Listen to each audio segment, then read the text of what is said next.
What's going on, hockey fans? Peter from YHH here. This episode of the Minnesotan Pod features Sean Erickson, a player advisor from APX Hockey, one of our sponsors, formerly known as Map South. We discuss Sean growing up in St. Louis, playing for the University of Connecticut, his trip through the minor leagues, playing in places like Trenton and Tulsa and Rapid City. We discuss how APX helps players navigate the ever-changing waters of the hockey scene. Hope you enjoy.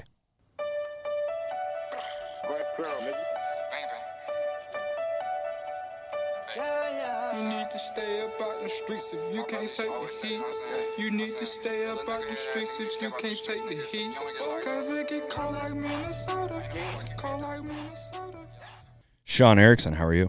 Doing well. How about yourself? I'm great. You had a little bit of a shorter drive today than I did, so how was it not having to deal with the traffic? I mean, living across the street, it's pretty nice. So, but, every day going to work, it's fighting 494 right now. So, finding new back roads every day. But, it's part of the grind, right, in the summer in Minnesota. Winter, Part of the grind. Winter and summer, or winter and road construction season. That's all we get. Well, now I'm curious, what do you listen to in the car on those long trips from Bloomington to West St. Paul? Most of the time it's NHL Network, but, every now and then, when it's nice out, roll the windows down, bump some BPM. BPM? Yeah. What is BPM? Beats per minute, so it's like EDM music. Interesting. Good. I was listening to Keys and Crates on the way in today, Yeah. which is EDM for me, for softies like me. Softies. Thanks for being here. You're going to tell us a little bit about APX hockey, but first we're going to do a little bit of background on you. You grew up in the St. Louis area. Please take me back to the early 90s playing hockey in the St. Louis area. Kind of how it all transpired was we played floor hockey in elementary school. And I was like, this game is awesome. And there was this Canadian kid in my class, and he was dominating. And I was like, of course, I want to be like that kid. And I went home and told my mom I want to play hockey. And that's when I realized that my dad played hockey all the way through high school, and my grandfather played hockey. I had no idea. Really? No idea. And my dad said I was too young. I was 4 or 5 years old. And he's like, you're too young. I didn't start playing until I was 10. And my mom called the local rink, and she's like, oh, yeah, kids start at 3 years old. And you're already behind. Yeah, I was already behind. They were freaking out. They were like, his NHL dreams are done.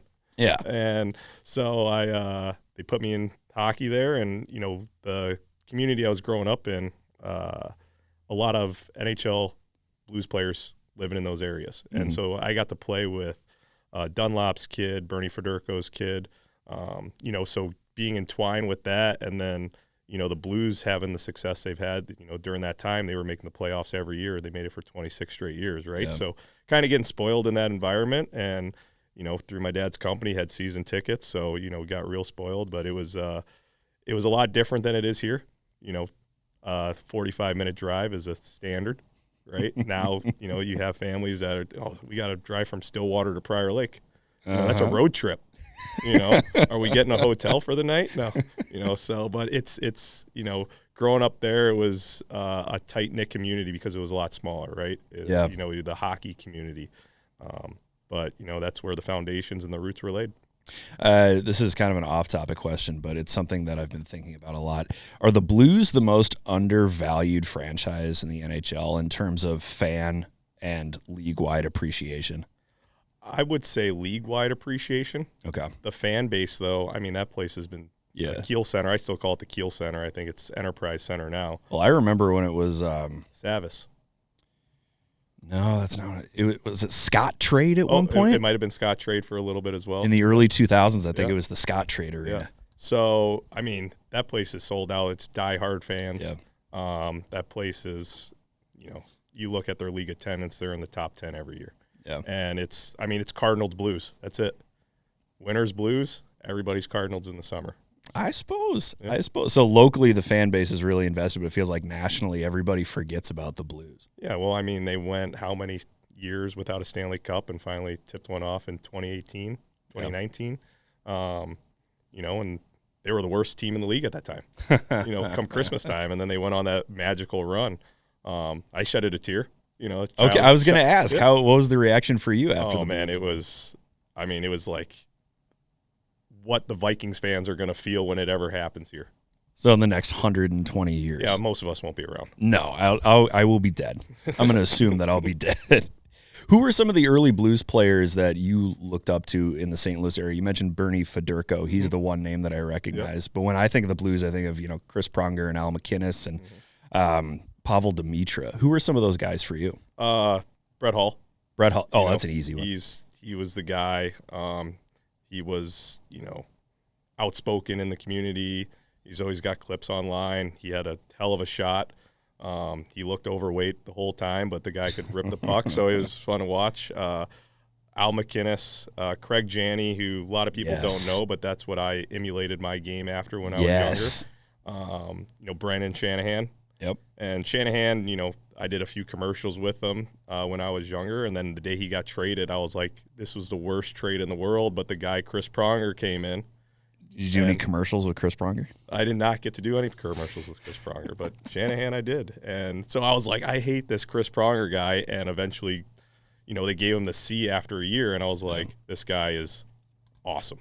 Commercials with Brendan Shanahan. What commercial did you do with Brendan Shanahan? It was either Chevy or Ford, and there was an outdoor rink in St. Louis, and I'm just wheeling around, and I come up and take a hockey stop by him, and he's like, nice job, kid. And then it's like Ford truck. That was the biggest moment of your life at that point. I was like, I'm in the big leagues. So do you call Brendan Shanahan casually now? We've been tight buddies since that day, Shanny, you remember that time I stopped next to you during that Chevy commercial?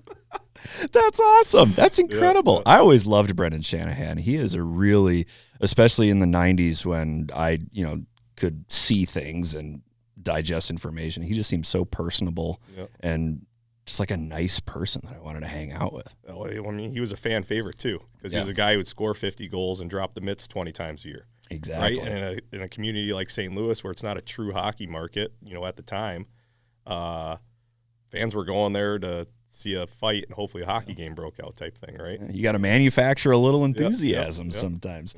You played high school hockey at Eden Prairie, moving from the St. Louis area to Eden Prairie. What was that like for you? Did you meet a lot of resistance, or did you know some of the Eden Prairie guys from playing at the Tier 1 level? No, it was, it was all new. It was, my dad got a job opportunity up here, and it was actually right as like Mighty Ducks 3 came out. Oh, perfect timing. And I was like, oh, that seems like a great thing to do. Just move the whole family to Minnesota to play hockey. So I kind of indirectly moved our whole family up here. Okay. My dad was just going to travel back and forth.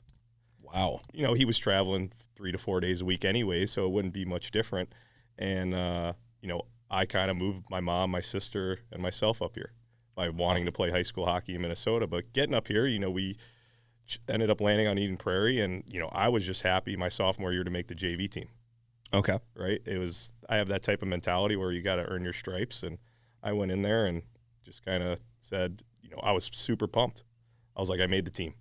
And just took it by stride for there. But getting accustomed to kind of the environment, I still struggle to this day, like which teams in which district, because I didn't grow up in the system. I had to look it up. I'm like, oh, is Eden Prairie D6? Is Woodbury D8? And I'm like, I know those ones, and still trying to figure out some of the teams. And I've been in the, industry now for, 10 plus years. Yeah. I'll level with you. I still don't understand that's what I rely on. Tony's not here, but I rely on him because he knows where every team in whatever district they're in. I grew up in this system, and all I knew is that Roseville was D2. And then when I played for Como, we were the Twin Cities district. I had no idea what district Woodbury was in. I had no idea what district Warroad was in. No clue. So you're not alone. Good. You're not alone. Good. Playing JV as a sophomore, I appreciate the fact that you just wanted an opportunity to play. I think a lot of people look at JV as a demotion or a wasted season in their development. And I totally disagree. I played 1 year of JV hockey, and I would not have been able to play varsity without playing JV, because JV was the first time that I was handed a stack of papers like, this is our power play, this is our penalty kill, this is what we're doing, this is what an overload looks like. Was that what it was like for you playing JV? Was that your first kind of introduction to structures and set strategies for lines and special teams? I think that's, with most kids, right? Yeah. And definitely me coming, as a new kid, Minnesota's a different style of hockey as well. I classify it as more of like a European style game, a lot of finesse, a lot of skill. Rest of North America, especially in St. Louis, especially growing up in the 90s, it was bang bodies. Yeah. Playing Chicago team, bang bodies, playing the hard areas.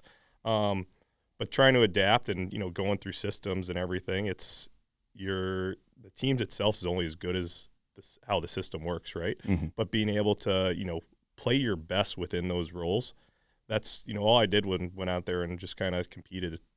I was still trying to make a name for myself. I was always the new guy, even when I was a senior. I was still the new guy, right? So there was some animosity with some kids that I took their spot, but, that's part of the gig, right? And that's where a lot of people get frustrated and they don't see a lot of adversity. You have to come in and you face a little adversity. That's only going to make you stronger if you actually want it. Yeah. If you're going to let the adversity kind of derail you, you weren't that invested in the first place, in my opinion. Interesting. Right? That's how I look at it. That's what Tony says all. I hate giving Tony his flowers so much on this, but we need to stop. He said that all the time. When kids move into an area, you can either complain about it, or you can go try out and you can go beat them. You're always going to have to beat somebody out for a spot. So what does it matter if the kid is somebody you grew up next to since you were 4 years old, or if they're from St. Louis? It doesn't matter. You still got to beat somebody out for a spot. I mean, if you want to, play long term, that's going to be ingrained in the rest of the way. The rest of your life, you're going to be trying out for a team. Yeah, exactly. And that's, that's where, these young kids, I use the term, big fish in a small pond with the associations. If you're Squirt A, you're probably Pee Wee AA 2 years, Bantam AA 2 years, depending on the association, how deep it is. But there's not a ton of adversity to make those top teams for some players. Yeah. Or even if it's A AA, it's so, you kind of had this smooth ride, and then finally you get to high school and you're playing against kids that are potentially 3 years older than you. Mm-hmm. So playing JV as a sophomore, especially at the higher programs, you have juniors and seniors that might have did the same thing when they were sophomores. Yeah. And they earn their stripes, and if you're not happy about it, what are you going to do to change it? Yeah. How are you going to grow your game? How are you going to compete?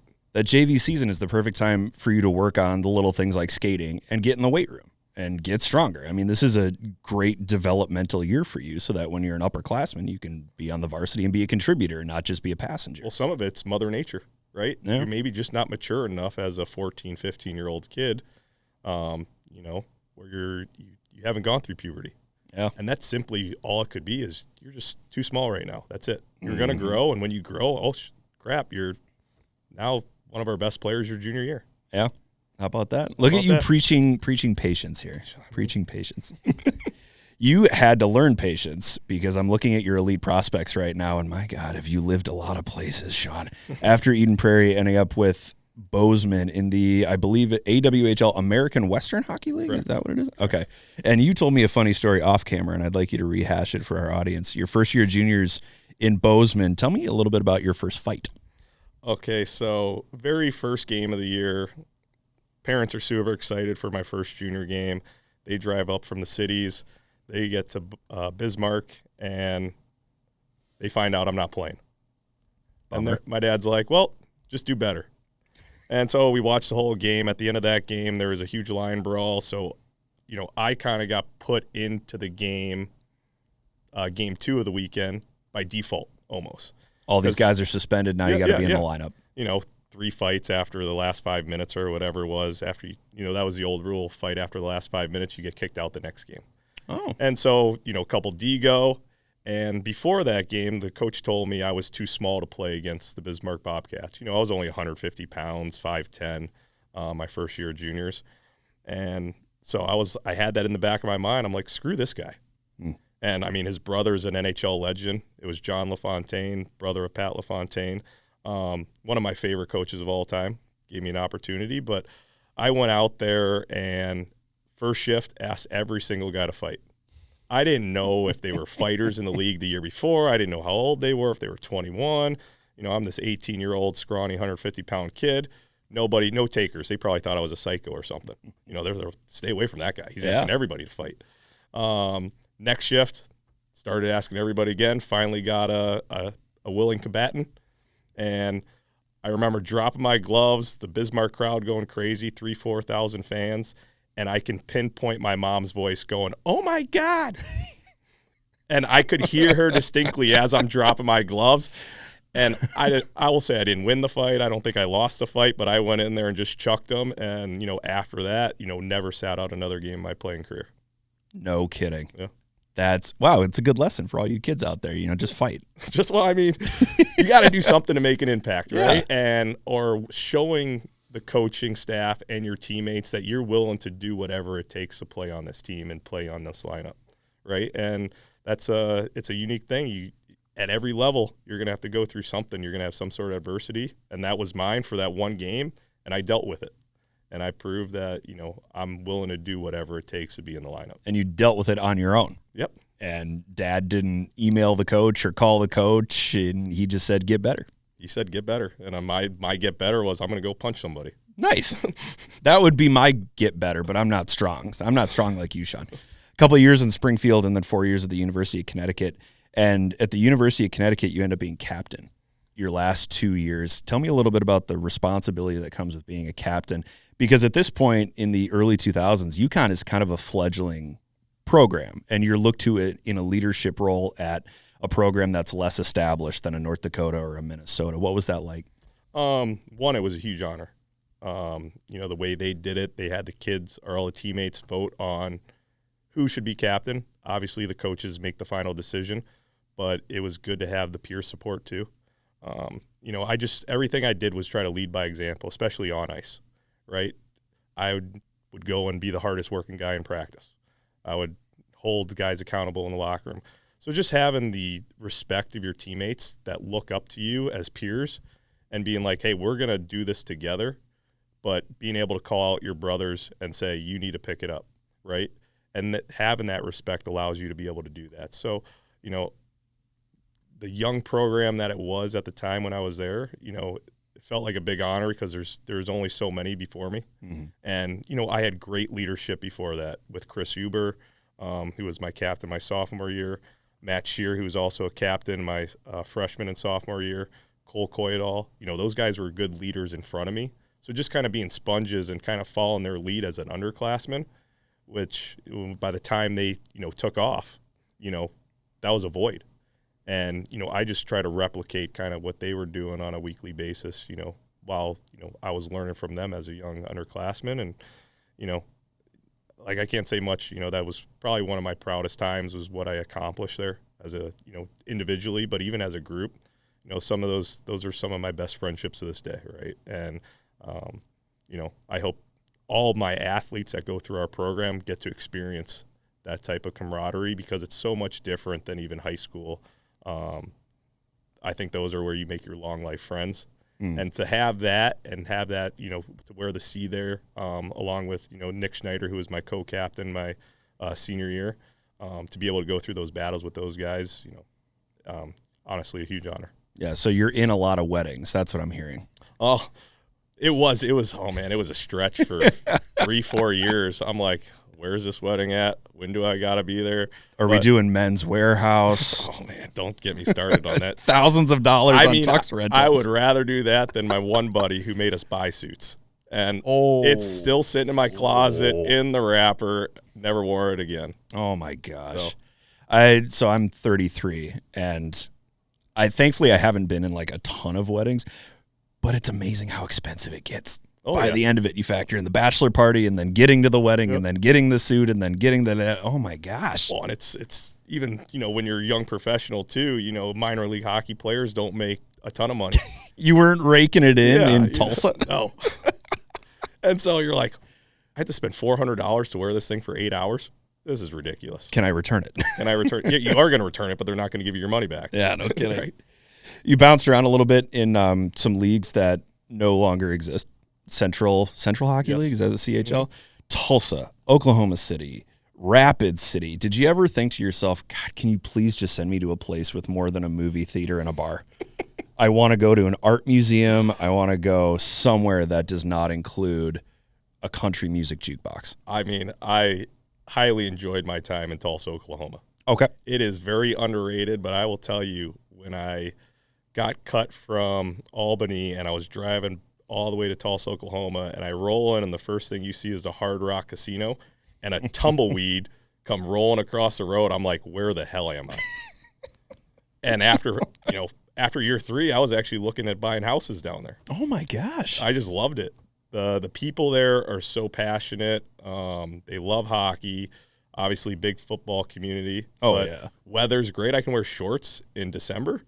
Oh, that's fair. This is great. I suppose coming from Missouri too, you're kind of used to that area of the country where it might be a little warmer. Well, and it's a dry heat too, so it doesn't feel like that sticky August heat we get here, right? So, I highly loved it. Rapid, different type of story, but the most professional feeling setting you could probably get in the minors. In Rapid City, South Dakota. How about that?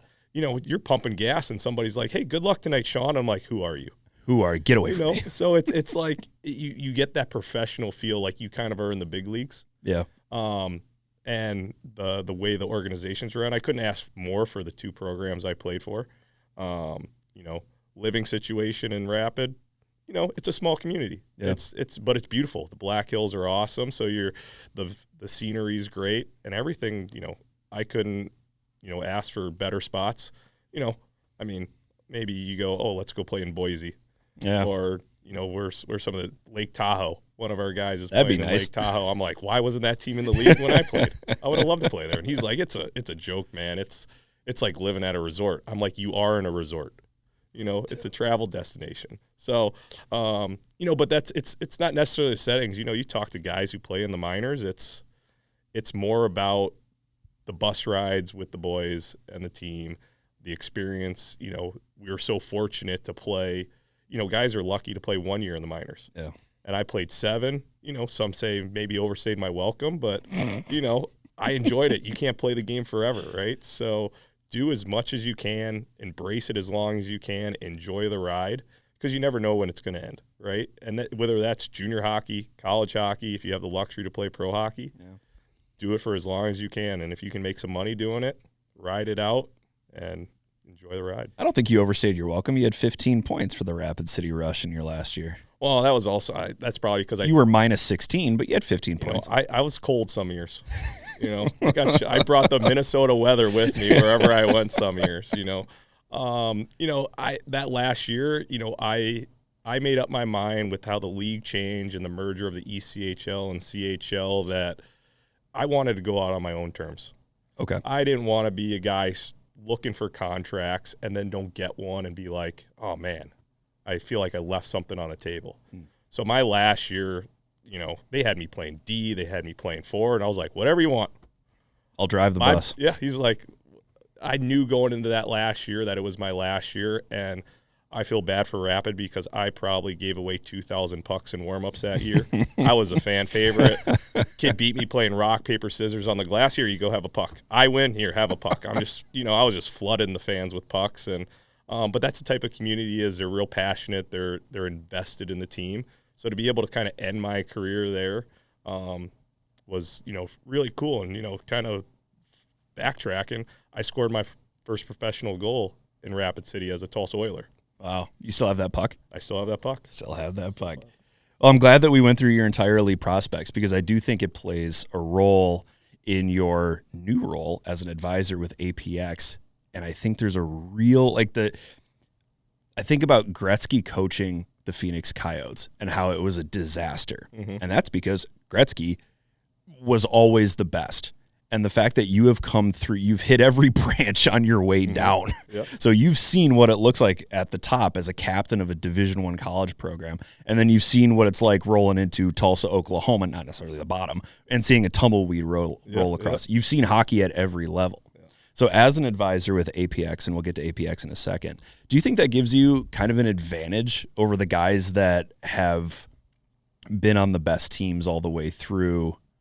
Do you have an advantage having seen hockey from so many different angles? I think anybody who has a long ride sees things in different perspectives and can deal with certain situations a little different. So as a mentor to these young athletes, trying to put them in a spot where when they do face adversity, be like, hey, if you really want this, you'll figure it out.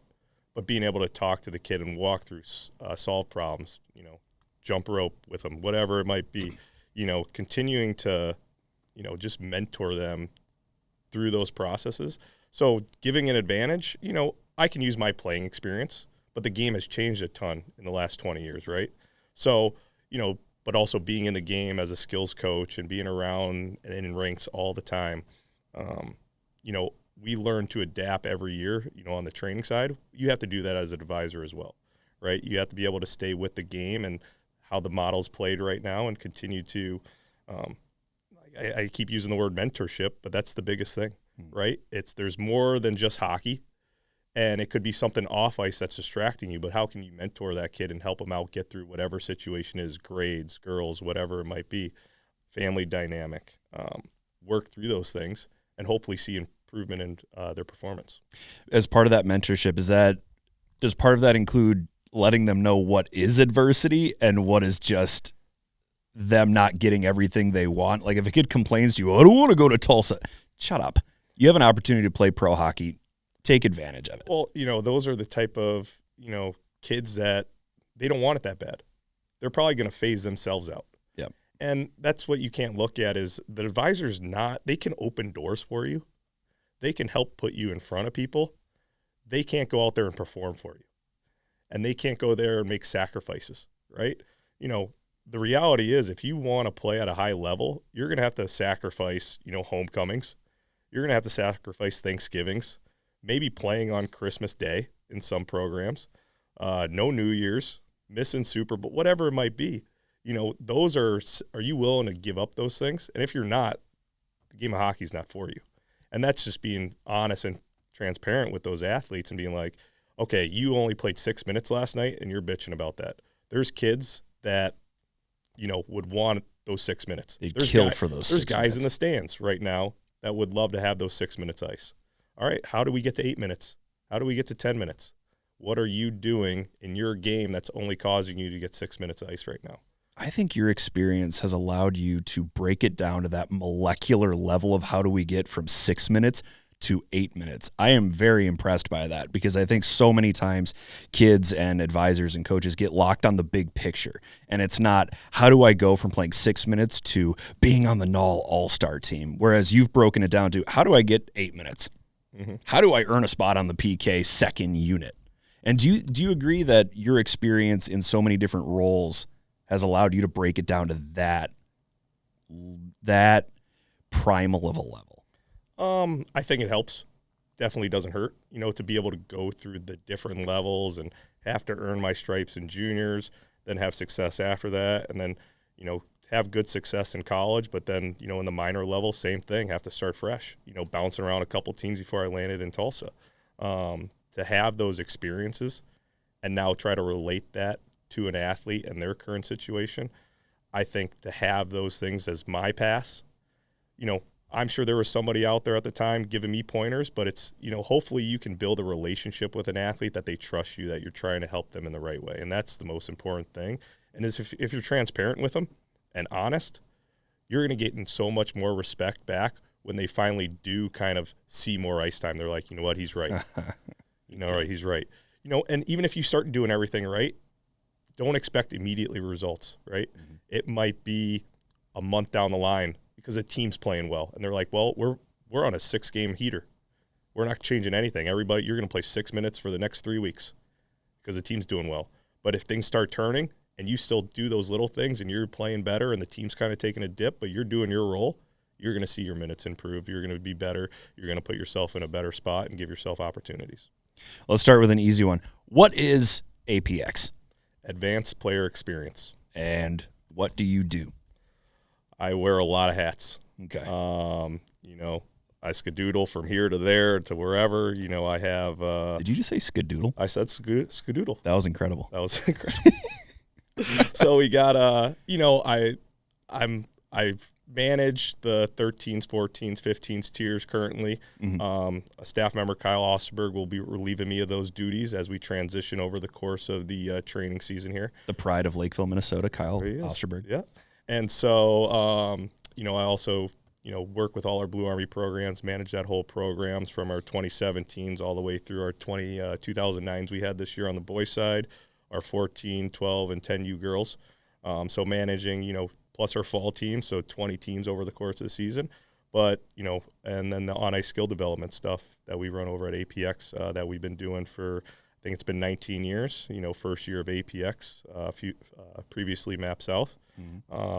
So, I'm tangled everywhere, but I enjoy the day-to-day life, as an ex-hockey player, to be able to work with the team we have that are all like-minded, have the best interests, the culture, the environment that we provide for the kids.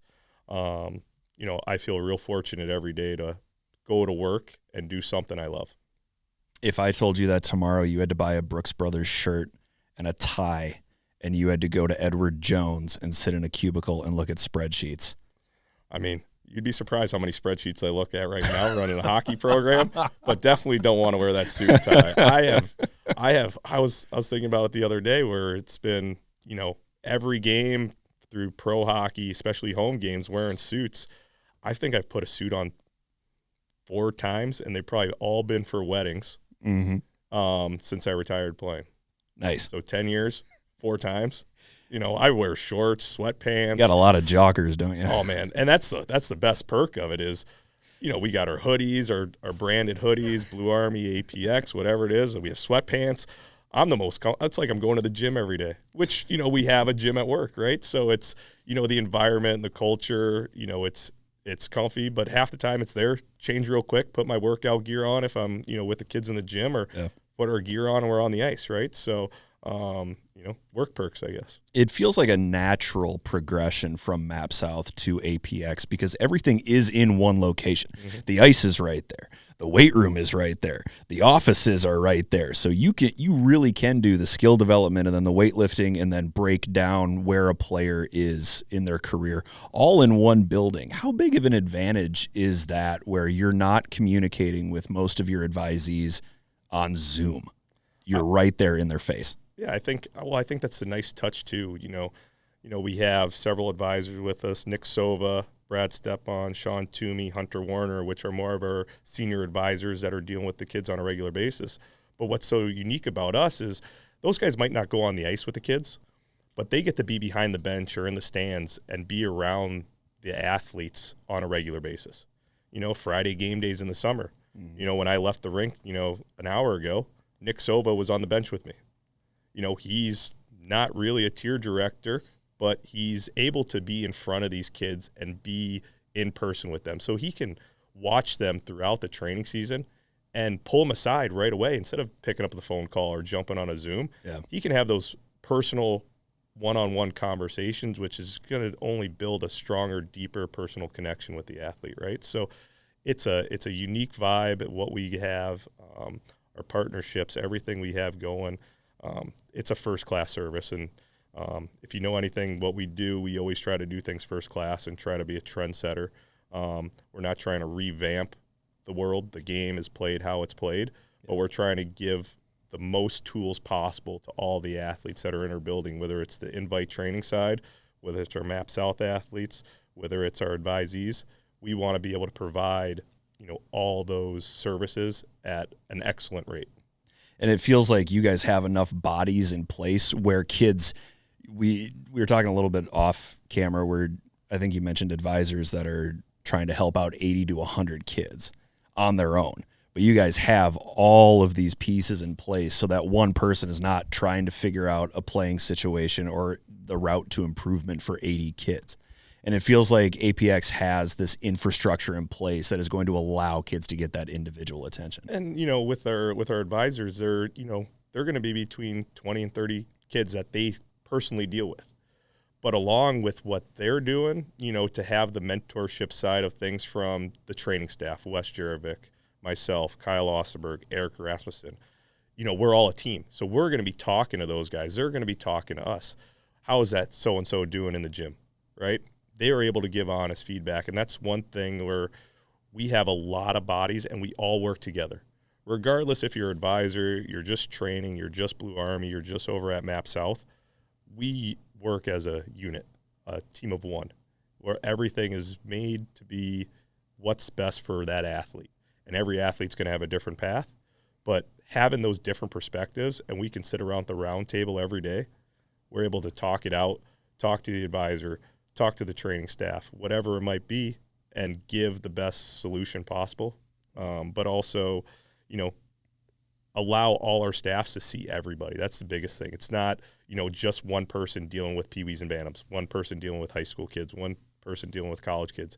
It's a collaborative effort, right? So to have all that stuff in-house, it's definitely a unique vibe, and we do have the manpower to do that, right? And, we butt heads on things, but that's good. That's a brotherhood, right? Yeah. And you should confront somebody if they think they might be off, but as long as you go, hey, I believe in this kid, hey, then all right, take a chance on a kid. And that's the thing. You're going to see, just because you've never been on a AA team doesn't mean you're not going to be the best player on your high school team.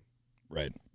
So if somebody sees something in somebody, hey, vouch for that kid. Yeah. Be like, I believe in that kid. I think there's something there. And away from performance, if you guys have that communication, you can check in with Wes and say, hey, Wes, this kid just seems kind of off today. Just kind of like, is he that way with you in the gym too? Or is he engaged in the gym and he's not engaged on the ice? Does he hate me, or is he going through something? Is this kid just kind of in a bad spot right now? And how do we pull them out of that? And it could have nothing to do with hockey. It could. It could be grades. It could be, a family issue, right? There's a lot of things outside the rink that we don't know, right? So, but to be able to relay off each other and work with each other, there's days where I think a kid was awesome on the ice, and then I get in off the ice and he went to his workout and somebody's like, that kid was awful in the gym today.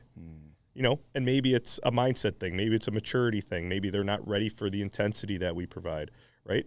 But being able to go, okay, rock star on the ice, kind of lazy in the gym. How can we bump up that gym? Because that's only going to enhance his performance on the ice even more. Yeah. And I would imagine that when you wake up in the morning and you check your text messages and your emails, you probably have 1,000 texts and 1,500 emails. Does having that big of a staff help you kind of parse out the communication? Because I'm assuming that parents and kids are always trying to talk to you about stuff. You might be able to look at your emails and say, okay, I got 3 emails from this kid. Hey, Hunter, can you help Jim and Jack with whatever they're asking for? The way everything's structured and laid out is, we can manage it that way. But what we'd like to do is, if I'm getting, more of a question from a high school kid, it's, well, one, does he have an advisor, right? Is it in-house? Maybe he can address it with his advisor there instead of me, right? But also, we want to work as tandem. But if it's Blue Army related, that's 100% me. If it's 13s, 14s, 15s related, Kyle Osberg is going to be taking that over. 16s, 18s, 18 selects, that'd be Wes, right? So, if they have an advisor, let's address that with your advisor. Let's keep your advisor in the loop. Obviously we all work in tandem with each other, but be able to, organize it where everybody's got responsibilities, right? We want to make sure we're all making touches and making sure we're all in the loop with everything, and that's what we do. If somebody breaks an ankle, everybody in our group knows within 5 minutes, because it's a group chat, that so-and-so, hurt his ankle. A kid's coming back from IR. So-and-so needs to be in a yellow jersey for the next 2 weeks. Here's a doctor's note type thing. So we're all in communication nonstop. So it's pretty smooth, the way things are operated and how things are, back end set up to kind of limit how much we have to dictate to another person, right? Where everybody's kind of taking their own branch. Let's play a game where I'm the parent of a really talented athlete. It won't happen in reality, but this is my time to pretend. My son or daughter, we're not quite sure what the next step is. As an advisor, what can you help us with? What are some of the things that we should look out for? And basically, why should I trust you to help navigate our next step in the hockey world? Well, first, what I would say is what do you want to do? Do you want to play college hockey? And if the answer is no, then it's well, maybe you don't need one, right? That's kind of number one. But, you're coming to us, you need help with whatever part of your game. All right, maybe it's a hockey IQ thing. Hey, these are the video services we provide. This could help advance your hockey IQ, which is now going to allow you to make plays that you weren't making plays before, or being in the right position. That's just kind of one avenue. The mentorship side of thing, maybe it's more the kid wants it, mom and dad don't, or vice versa. Mom and dad want it more than a kid, but the kid's a very talented hockey player. How can we get this kid to open his eyes to see what could be in front of him and understand that, hey, it's not just going to happen. It's got to be about hard work. we need to be in the gym more. We need to put on weight. We need to eat healthier, whatever it might be.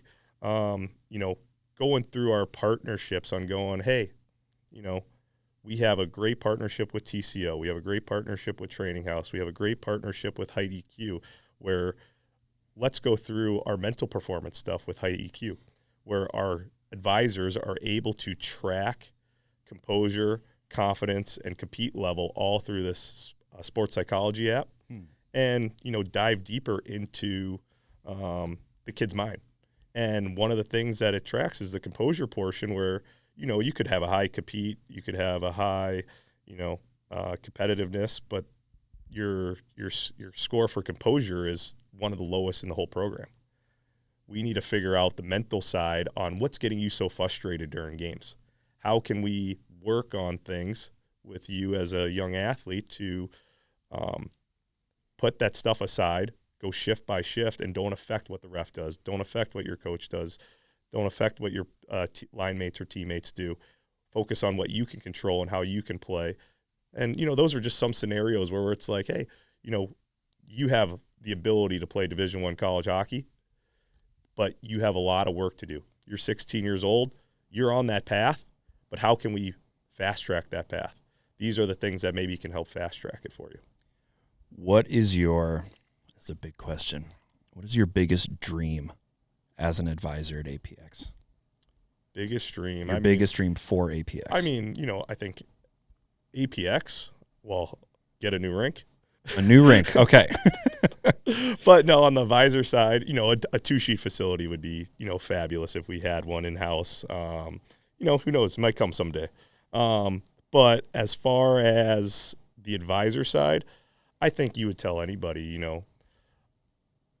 on a smaller scale or on a big scale, I would say, have a kid that has been with you for 3, 4, 5 years, gets drafted to the NHL, and signs a big contract. I think that's anybody's dream. But you should see how excited we get from our staff when a kid makes it to the junior ranks. Like, that's more important to us right now, because once they get there, they still got to put a ton of work in. But you just made it to the junior ranks. You made it to the next level. It's a smaller group. We have, 144 Minnesota high school teams here. And there's between the NA, the USHL, there's 60 total teams, somewhere around there. If that. So you've just moved on to the next level if you're making those two teams. You're in a smaller pool of players now. So that means you've achieved one step of your goal. And then they sign a Division I deal, or even a Division III. You should see the text messages we get from these kids on, we couldn't have done it without you. Thank you so much for the last 6, 7 years, whatever it is. That's a feel-good moment for us. And that's more about what we do it, right? We want to be able to help these kids have success, and whether that's just playing junior hockey, whether that's getting a Division I or Division III, having those moments, that's the bigger picture. Because in reality, after that, it's, the 1 of 1% that are making it to the next level, right? It's tough, and if you have that opportunity, you should feel like you're in an honored club, but getting to the junior ranks, whenever Wes is the first one, we'll send the tweet to the group chat, and it gets so many hearts right away. Like, instantly, everybody's so proud, and they're talking about it, congratulating the kid the next time he comes into the building. So that's why we do it. That's fantastic. Where can I learn more about APX? You can go to apx-hockey.com, and within that page, you'll see all our programming from the APX invite to our Map South program, to Blue Army, the advisor tab, every information you need underneath our umbrella programming. All under one umbrella makes it easy to find whatever you're looking for. Sean Erickson, thanks so much for coming in. I really enjoyed learning about APX, and I hope that our audience did as well. Awesome. Thanks for having me.